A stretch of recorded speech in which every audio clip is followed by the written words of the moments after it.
Hare Krishna. So Krishna has spoke about the austerity of body, speech and mind. Now Krishna is speaking about the austerity of all the three as a summary in mode of goodness, passion and ignorance. In this video, let's see the austerity in goodness. Text number 17. Shraddhaya paraya taptam tapastatrividham naraihi afalakankshibhir yuktaihi satvikam parichakshate.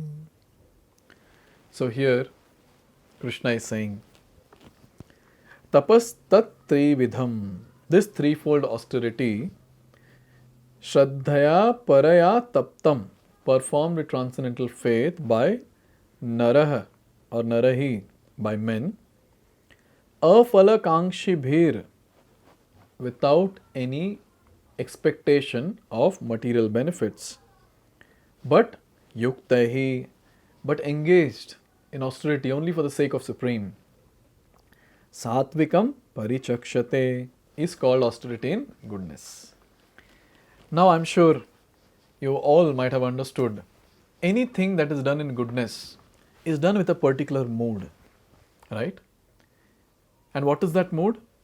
The mood is I will do it as a duty without any expectation in return.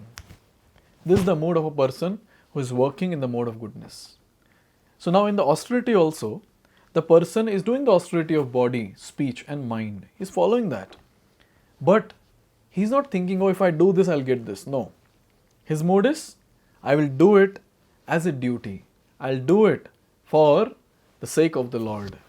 This is the mood of a person who is doing austerity in mode of goodness. So in mode of goodness, the person does not think, what will I get by doing this? This is not the question. But his question will be, how can I do this better? This particular activity, how can I do it better? How can I do this austerity better for the sake of the Supreme, for His pleasure? So in this way, the mode of goodness person works on a higher platform. Obviously, it's not the highest, but it's a higher platform. Then what is the highest one? The highest one is a person, a devotee, does things only and only and only for the pleasure of Krishna. Now, when a person is doing austerity, he might do it as a duty, as for the sake of Supreme. But then for a devotee, he will do austerity. For what? He will do austerity to get closer to Krishna.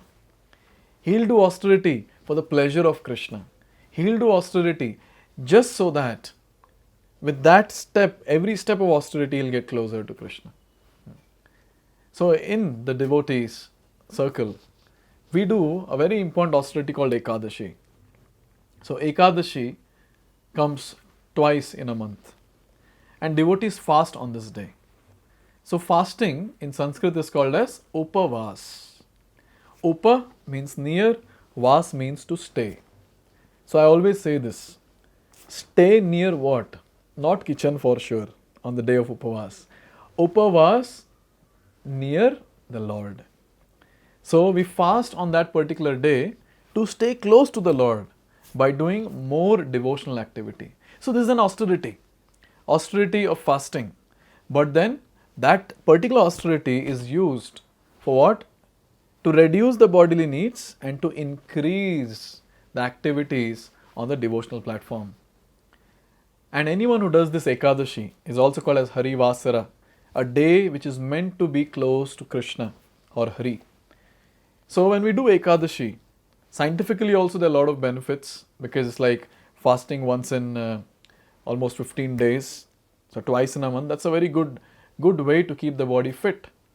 That allows the stomach to rejuvenate and so many benefits are there, scientific benefits are there. We can search about that. But I'm talking about the spiritual benefits. So it is given in the Ekadashi Mahatmyas that anyone who fasts on these days, what happens? Just by doing that austerity for the pleasure of Krishna, all the sins of the past life are all vanquished. Because this austerity is actually devotional service. It's not just austerity. And another very, very important austerity that is given to all of us by Srila Prabhupada is following the four regulative principles. No meat eating, no illicit sex, no gambling, no intoxication.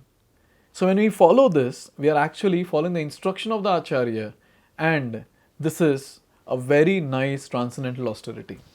And when we do this austerity, we get closer to Krishna. Krishna will be very pleased because Prabhupada will be very pleased. Because when you're following these regulative principles, Prabhupada will be extremely pleased. Why? Because he'll be able to see that how we are getting closer to Krishna. Because once we do the austerity of not breaking the four regulative principle, what will happen? We will make steady progress in devotional service.